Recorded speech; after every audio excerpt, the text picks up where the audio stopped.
Me now with the details is a co-sponsor of the resolution, Republican Congressman Tom Cole from Oklahoma. Congressman, thanks for coming on the show. Thank you. Do we really need a resolution to protect us from this? I mean, is there a danger that this would happen, do you think?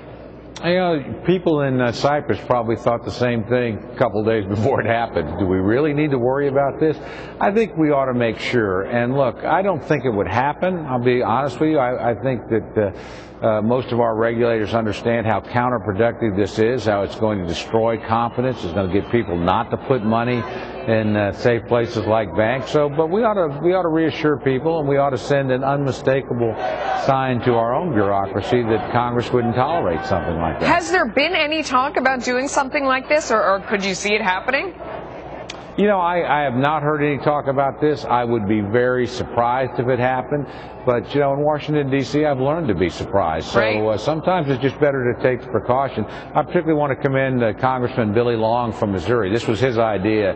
He's actually the original author, and he's gotten a number of us to help him. But he's done a great job, and I think it's the right thing to do. Yeah. You know, we have had a ton of reaction online to this. Our viewer is saying that this, one really smart viewer wrote in, it's already happening in the U.S. with the Obamacare tax on housing. That is a confiscatory, I can't even say that, tax on assets, which is taxing income that's already been taxed once. People are saying we already do this. What do you think? Well, first of all, I couldn't agree more. That's why I voted against Obamacare and voted 30 times to repeal it. It's outrageous. Now, I will say this. In this case, Congress did vote to do this. They did pass Obamacare. The president signed it. The Supreme Court declared it constitutional. Those are all things I disagree with, but they were done within the framework of the law. In this case, Congress would have acted ahead of time and made it apparent that we don't favor anything like this. So I do think it's a little bit different.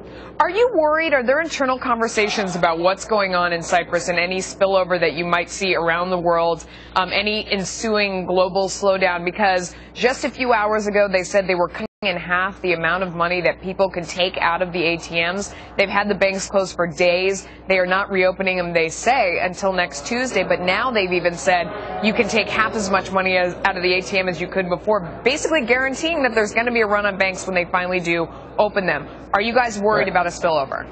Well, I am a little bit worried about that. Look, I think confidence is a very fragile commodity. You have it until you don't. And in something like this, while this is happening obviously overseas, there's no indication that American regulators or American officials would ever do anything like this. I do think it's an object lesson, and it is just so incredibly short-sighted because it's the place you want to encourage people for economic growth reasons to put their money so it can be reinvested, but they've got to know it's secure or they won't do it. I think it's a really counterproductive move that'll be very damaging to the Cypriot economy. Yeah, absolutely. What kind of reaction have you gotten from this resolution? I think very positive. Look, members, on both sides of the aisle understand that our savers and investors ought to have some insurance and reassurance in this area. So I think there's a good chance that we can actually get this through. All right, Congressman, thanks so much for coming on tonight. We certainly appreciate your time.